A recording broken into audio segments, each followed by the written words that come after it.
Right. Oh, I've got a voice in recording. Lovely. Did you hear that? Yes.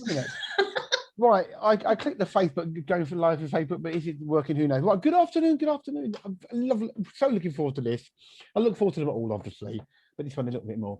So, welcome to a Zoco member Alex Hughes, when I will be grilling Alex Hughes. She sent me some questions, those frequently asked questions that everybody has in their industry. But very quickly. So Alex and I met, I don't know, 2 and a bit years ago, probably. I think it was about 3.5 years ago, actually. 3.5 years. Yeah. And what I love about when you meet certain people, we met, and I think I mean, I can only speak for myself. I instantly knew there was something very special about our relationship. We just got on immediately. And we then met the following day at a show where I was helping Tim, actually. And I met her the second time, and we were like best friends the second day. We were having a laugh, we were messing around, we were just amazing. So ever since then, we networked together. So Alex is a very, very, very dear, lovely networking friend. So it's an actual privilege to talk to you today, Alex, okay? Oh, ditto. So welcome.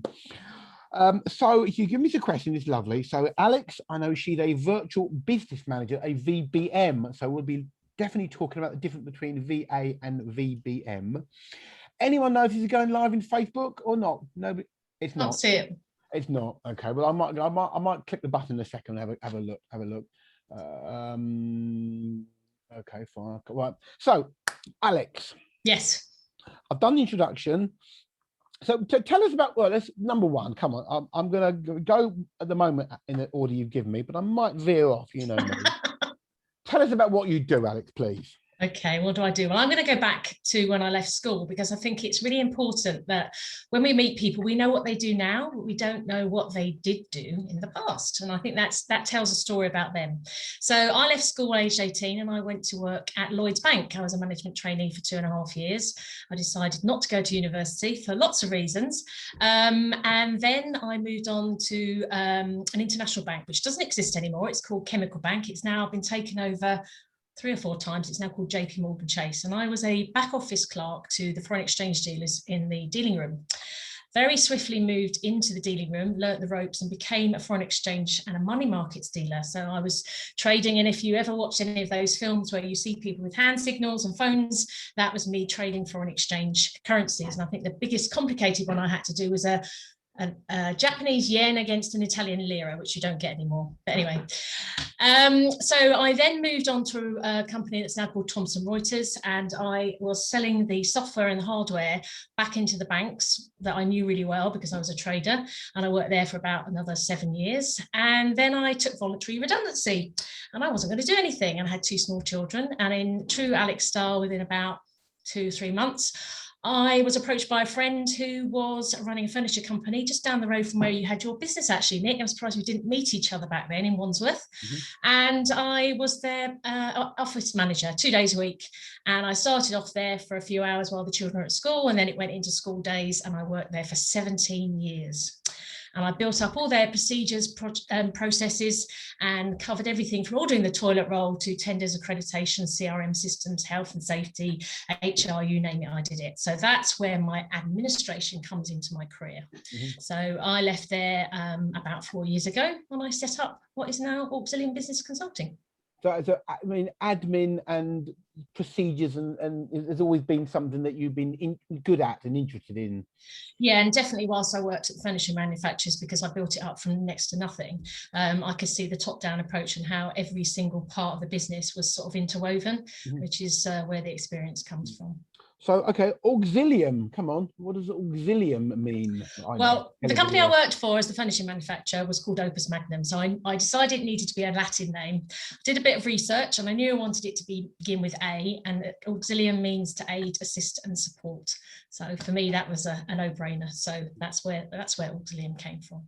Well, again, well, that's question 2 and number 3. I mean, but you would say, why did you decide to set up your business? I mean, you'd obviously been, it's interesting that you've been an employee all your life, and some people find that very, very hard to switch from being an employee to being your own boss. But so, I mean, your children they were growing up, and the time. Yeah, they were older. They weren't off my hands, but they were older.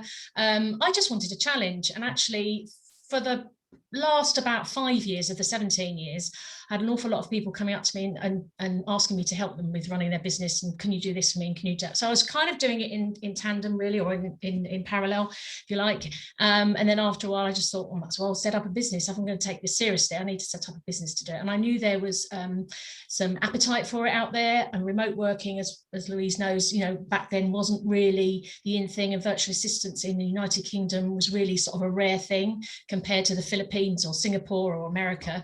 And it was just sort of taking off. So I kind of hit it at the right time, really. But yeah, that really wanted work-life balance, wanted to have the challenge. People had suggested it to me, and I just felt I could give more to people and make a difference. So that's why. And had you, had you looked at any alternatives? What else might you have got into? I mean, we talked about elephant taming. You talked about that was an in joke. But had you looked at any other possible companies? I did go to a couple of franchise shows and looked at various different businesses, but nothing really lit my fire. And I just had got more and more involved with various businesses that people wanted me to help with, and kind of it just went from there, really. So how long has Auxilium actually been going? In September, it'd be 4 years. I actually did set up the business a bit before that, but then my mum became ill and passed away, so I put it on hold for a bit. So it was September 2017 that it really became okay. And the big question here, as I said, because in some ways most of us know what a VA does.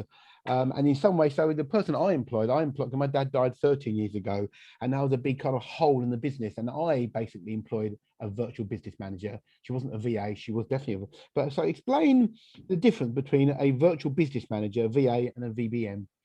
Okay, just before I do that, they're both really, really important roles, but they are just very, very different, and they come with different experience and different sort of focus.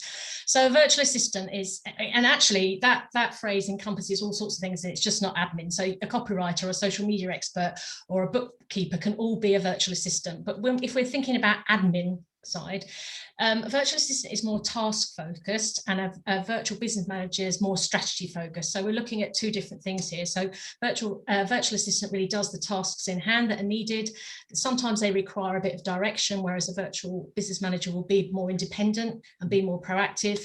And a virtual assistant will probably work for more clients and smaller clients, whereas a virtual business manager might have less clients and bigger projects to look at. So they're more responsible, they use their initiative, and basically that's the difference. They're slightly more skilled in more sort of management of teams, etc. as well. So they're just a little bit different, I think. Yeah. Okay. Super. What number 5? So what qualification do you need for this role? I don't think you need any qualifications other than your experience and what you're doing. Obviously, I've got a degree in business administration, but I think you need good communications. You need to be a people person. You need to be proactive, have lots of experience and tenacity, and actually be able to work with your client and understand what problems they've got and how you can help them. So I think there's a lot of communication skills that go on there between the client, and a lot of hand-holding in the early days. But you don't need qualifications as such, although that does help. I think it's a lot of experience that goes along with what you're doing. Yeah. So we met soon after Auxilium was launching, by the sounds of it. We did. Oh, exciting. And part of the journey, and I have your purple highlighter handy. At the ready. And your colour, is it? Lilac, yeah, it's my mum's favourite colour. Oh, bless you. Oh, it was my mum's favourite colour. So the colours come from, basically, I was sitting talking to her one day, and she said, I think you should set up a business, my dear. We were chatting away, and that purple and lilac were her favourite colours. So that's basically a nod to her. That's lovely. That's a lovely story. I mean, we have to talk about COVID-19. So how's that affected your business and your industry? Well, for me, it's just meant that I've carried on, and also been in the right place at the right time. So prior to COVID, and one of the reasons I did also leave the Opus was that they weren't allowing remote working. They couldn't see any way where anyone would not need to be in the office. But now, of course, that's very different. So I think I was in the right place at the right time, as many agencies and many virtual assistants and VBMs are. And basically people were ready to offer the work and work with you, because they had no choice at that time. And actually, once they start working with you, they actually wonder how they ever did it before. Yeah. Have you been back in touch with Opus? I mean, how's their business? Yeah, no, they're doing really well. They've done an awful lot of work. They've kept open during that time because they were allowed to, because they had some specific tasks for the NHS, so they were deemed special workers at the time. They've actually kept going because they were able to socially distance and use all the machines to make furniture. So they've actually kept going, which is great news. They have systems in place which you set up with over for years and years and years. Absolutely, absolutely. Good. So where do your clients come from? I love this networking journey. Come on, Alex, tell me all about your networking journey. I want to hear about. Well, honestly, I've networked the whole time that I've been in business. So I started off with Kingston Chamber. Actually, before I set up my business, I went to a workshop that they were holding about setting up businesses. So it was an automatic for me that I would then join that as a networking group. And then basically just joined as many as I can, found my tribe. So Fab Networking, Kingston Chamber, Zoco, of course, Athena, Women in Business, all those types of things that I've attended.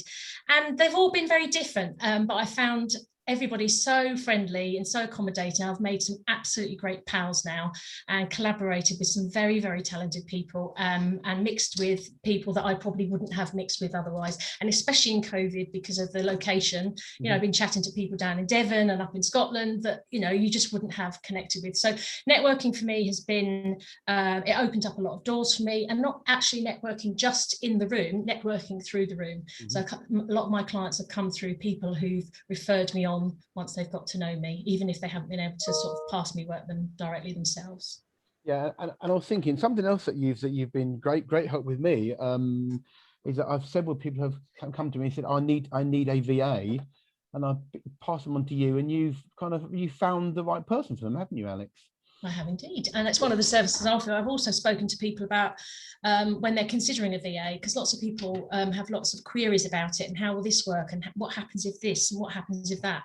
So with the experience I've got, I've been able to sort of give them my pearls of wisdom. I mean, obviously, I'm going forward. Obviously, there are other people in the room I will be talking to, obviously, about specifically finding obviously.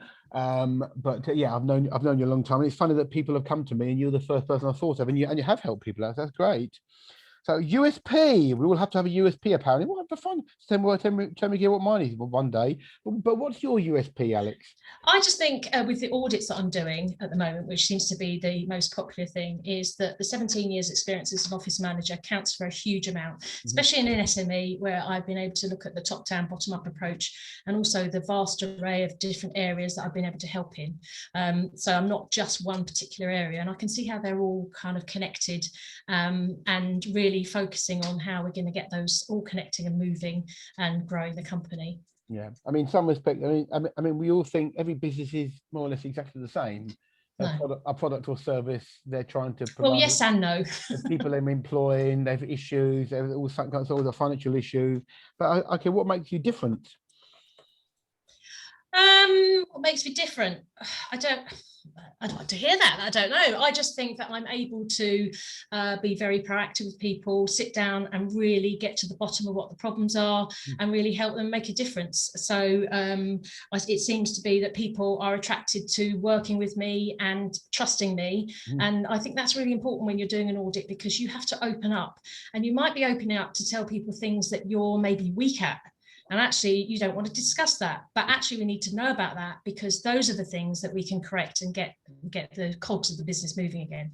So, you know, some of the audits I've done, some people have said, oh, do I have to answer that? And I said, well, you don't have to, but if you do, I can help you. So I just think I'm able to get to the bottom of some of these things and help people move their business forward. Yeah, absolutely. What other services do you provide? What's new? Ooh. Well, obviously I do the virtual assistant packages as well. I don't really offer them on my website, but I do help them. I do help people with them. Majority of what I do is the audit. So people come to me with what I call spaghetti brain. So we unravel all those bits of spaghetti, which are all the cogs in their business that they've kind of merged together but can't see the wood for the trees, if you like. So we unravel all that. And then out of that comes project work that I do. And also then I can pass on to specialists in other fields as well. So the audit is the main thing. I also do display screen equipment risk assessments, which the lovely Tim knows about, because out of that comes some collaborations with Tim, passing on work to purchase pieces of equipment, furniture, and also with Patricia. So if people have got niggles and backaches, out of my DSC risk assessments, I can pass on work to the likes of Tim and Patricia. So there's some collaborations there. And I've just finished a course on corporate sustainability. So I shall be looking at how I can help small businesses become CSR accredited, or at least start themselves on their CSR journey. So watch this space. Interesting. How do you spread? You talked about how do you spread the word about Auxilium? Various mediums. I do a lot of networking, as we've discussed. I try and do lots of social media. Thanks to Helen Kirby, she's helped me with a few templates.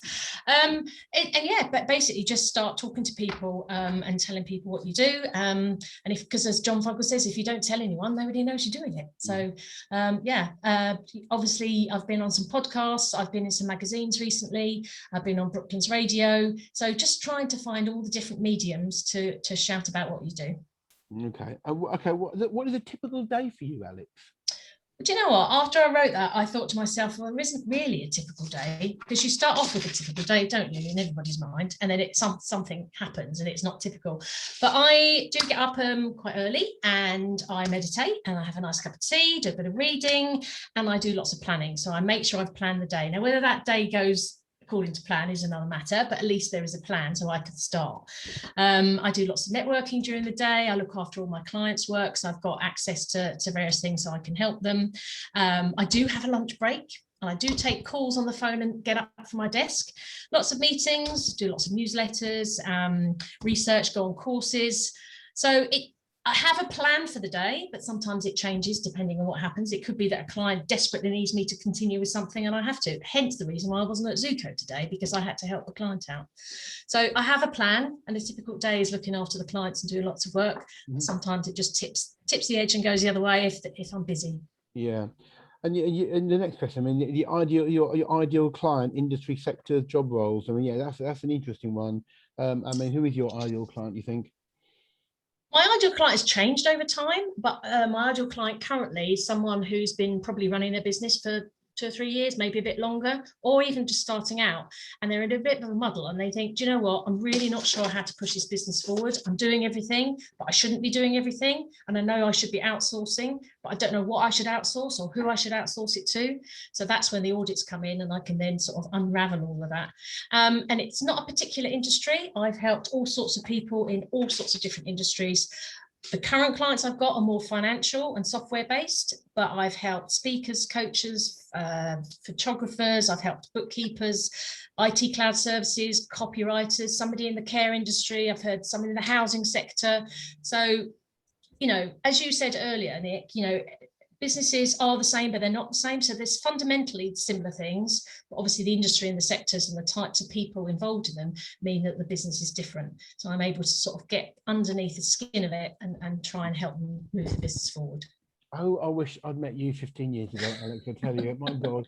I mean, basically, our business was kind of struggling for 10 years or so. And as you say, we couldn't work out what we were doing right, what we were doing wrong, and to find the client. So my God, you were exactly the sort of person I should have met 15 years ago.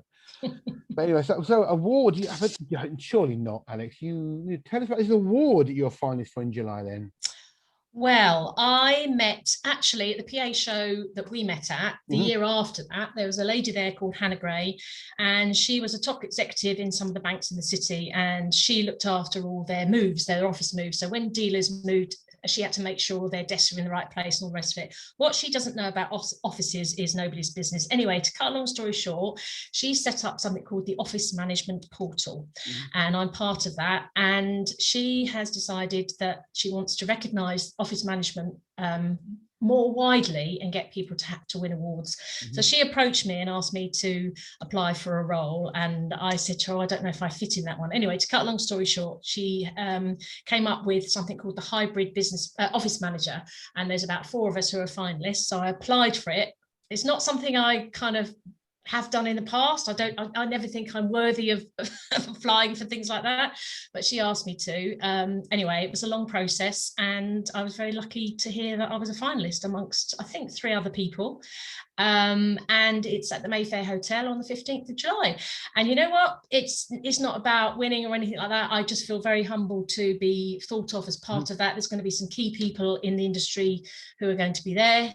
So if nothing else, I should be networking and meeting people. But I feel very privileged to have been made a finalist. And I think yeah, that sort of encompasses all the 17 years of wearing many hats as an office manager at Opus. And will your husband be okay with me taking you, not him? I mean, well, Justine. Is he fine about that? Is he? No, I'm afraid he's got his seat.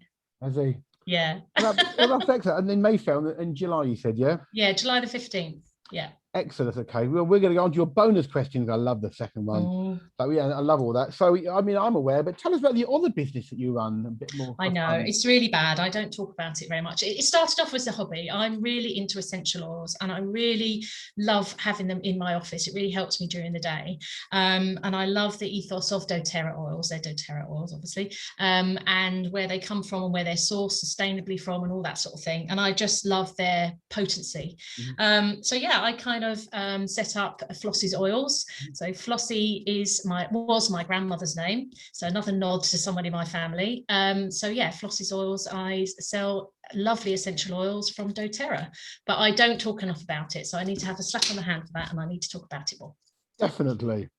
Okay, 2 things people don't know about you. No, do I know these 2 things about you? I don't know. I think you do. I don't know. I don't know if I've discussed it before. Go on, what are they? Okay, so when I was younger, I was a campanologist.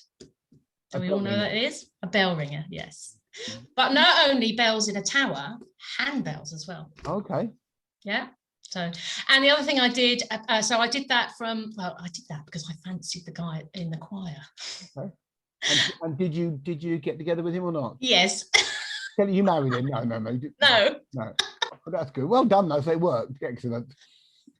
Yeah, it did. Anyway, that's another story, but we won't go into that. And secondly, I was for about 4 years the new news presenter at Hospital Radio Way at St Peter's Hospital for 4 years.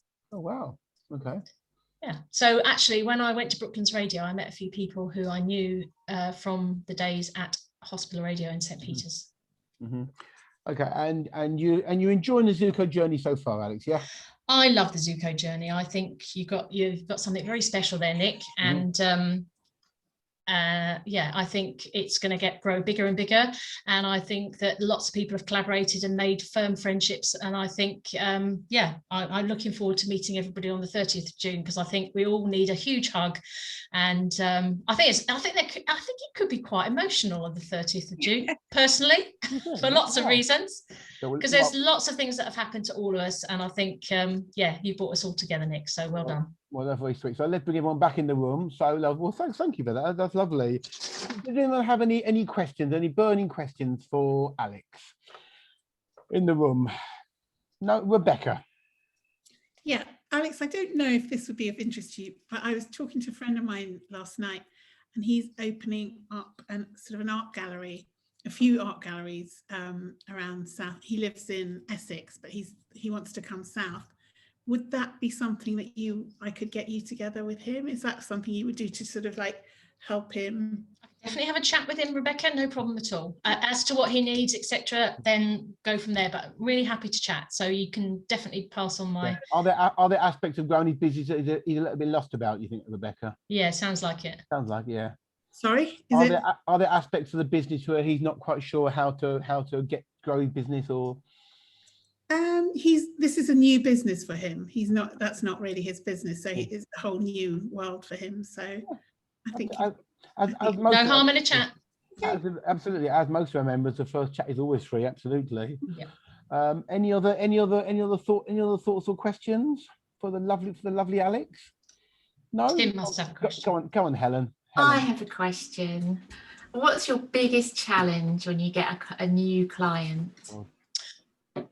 It's always keeping somebody on track of, you know, a scope creep, I suppose you could say, Helen. You know, you're doing a project, and most people keep within that scope, and some people don't know those defined rules. and, you know, asking you to do something after hours or at the weekend, and just getting to manage those expectations on both parts. It's not difficult, but I think if you set that out from the right instance, then it's fine. I've just got one client who tells me things at the weekends, and when I first started, I thought he wanted me to do them, but he doesn't. He just wants to get them out of his head. So now I accept that he's just telling me, and I just deal with it on Monday. But sometimes scope creep needs to be managed. I've not heard of that. Scope creep. I've never heard that before. Yeah, but I know, as I said, I mean, I used a woman. She was definitely a virtual business manager. She was amazing. Used her for, well, she helped me when my dad died, and she helped me close the business 13 years later. So yeah, she was amazing. I mean, she did, you know, as like you say, she helped every aspect of the business. I said, I need to do this. She helped me do it, kind of stuff. You know, I didn't just say get these letters typed and stuff. She helped in the business, so that was great. Right, well, it's 20. Oh, Tim, last question, Tim. Got you.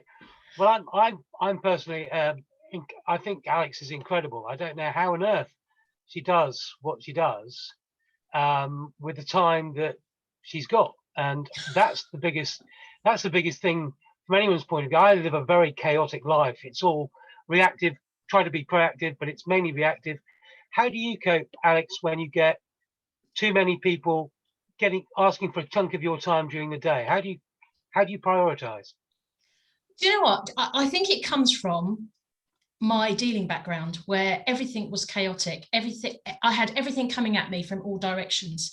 So I'm able to prioritize and hold people off, or say no, or whatever, purely because that's just the way it was years and years ago. I know it's very different, but I still use those attributes, and you know, I think you just communicate with people, and if you can't do something straight away, they have to wait, you know. So I don't know, I just think I'm fairly organized, and yeah, I have bad days when things perhaps get on top of me, like everybody does, but you just have to sort of prioritize and do a bit of a list and say, okay, what do I really need to get done today? And every day, as I said earlier, can change. You might have a plan, but that plan can change, as we always know. And I think, you know, I think it's got busier whilst we're at home. I think we've taken on more, and, you know, it's too easy just to stick at your desk. So I do think you have to be very organised and time chunk and make sure that you take breaks. And Alex is a great source of information when it comes to all these kind of new things to help your day, you know, Calendarly and all these kind of, you know, time-saving apps and stuff to make appointments. So yeah, so tap into Alex for that. So right, well, that was so lovely and so easy. I knew it would be. I mean, I hope you realize how deeply I value our friendship, Alex. Okay. Oh, thank you. Well, I value everybody's friendship in Zoco. I think we're a great bunch. We really are. We really are. So thank you for your support and love, and we'll have lots of laughs behind us and lots of laughs ahead of us, Alex. I can promise you. Superb. Right, Look forward to it. Lovely. So let me end the recording.